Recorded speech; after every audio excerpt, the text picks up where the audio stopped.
கள்ளிருக்கும் தாமரையை கையணைக்கும் மான்பிரையை உள்ளிருக்கும் நாடி எங்கும் முந்தன் உயிர்தான் இனி வரும் எந்த பிறவியும் உனை சேர காத்திருப்பேன் விழி மூடும் இமை போல விலகாமல் வாழ்ந்திருப்பேன் உன்னைப் போல உள்ளம் போல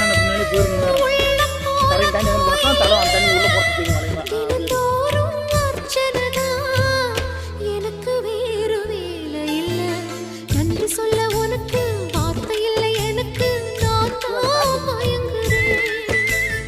என்னுடைய மனச தந்துவிட்ட பிறகும் ஏம்மா கலங்குற